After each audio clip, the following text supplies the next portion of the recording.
Not really sure what to do here, you know. Hello, everybody. Hello, everyone. I hope you're really comfortable out there. Oh my gosh. Hello, everyone. I hope you're really comfortable out there. I know I'm not, I'm very far out of my comfort zone today, here to talk to you about today's frog of the day, the Flowers toad. Sort of cultivating a mystique in order to bring to you today's frog of the day, the Flowers toad. The Flowers toad, named after Samuel Page. I'm saying Flowers. Fowler's toad. Now, the Fowler's toad is named after Samuel Page Fowler.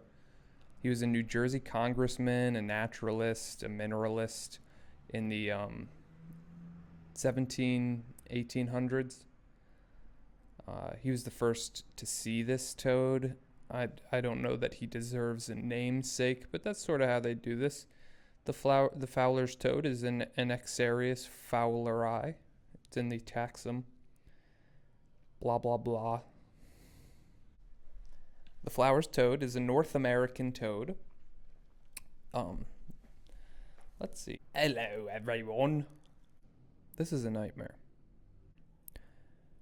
Hi, everyone.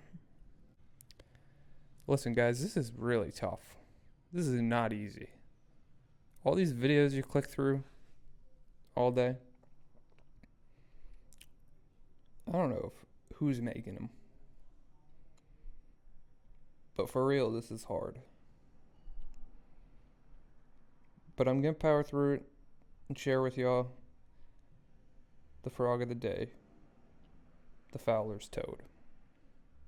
Now, the Fowler's toad is a North American toad with a size from about 3 to 4 inches. They say 3.7. I round up. I've seen them. They look like little chicken nuggets. I wouldn't pop one back. Frogs and toads typically are poisonous. They're not very good eating on a 3 to 4 incher. It's a nocturnal toad, which is pretty common for frogs and toads.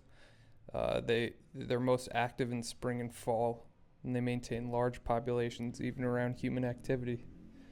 So, in the conversation for a lot of these frogs and toads is the conservation efforts these species require. This is a less threatened species.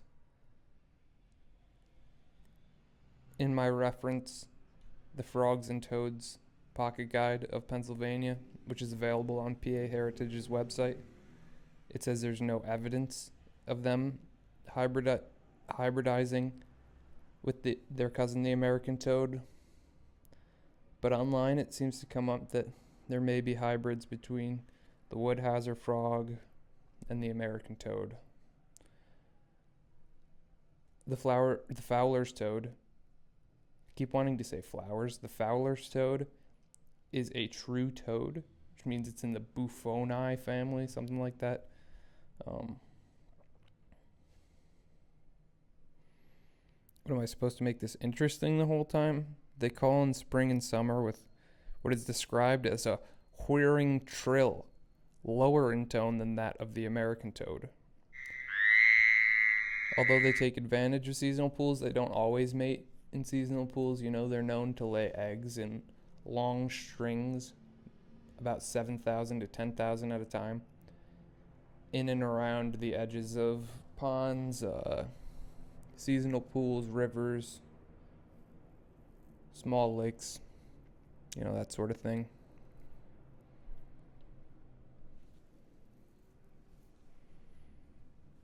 Their tadpoles develop into juvenile toads in 1 month. And everywhere I'm reading about frogs and toads and salamanders, amphibians in general, when speaking about their juvenile phase and stuff, they always say they emerge as little adults, which is kind of funny, because an adult is the mature form, miniature clones of the adult. I'm not sure what that language is supposed to represent. Don't we all come out as little adults? I guess we humans come out as babies. I should have picked a more interesting frog for this one. Unlike the American toad, the Flowers toad has a light colored belly, and it'll have 2 to 3 dark breast spots. In my references, they're very specific looking. This is going to be really good when it's edited. There's not going to be any joking around.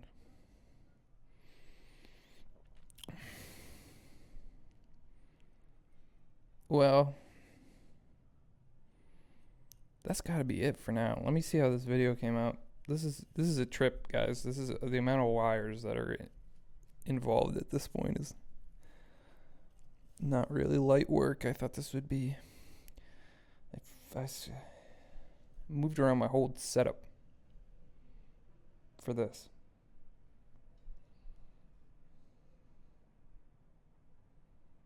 Is this gonna get me rich? Am I gonna get paid off this? I'm not very comfortable.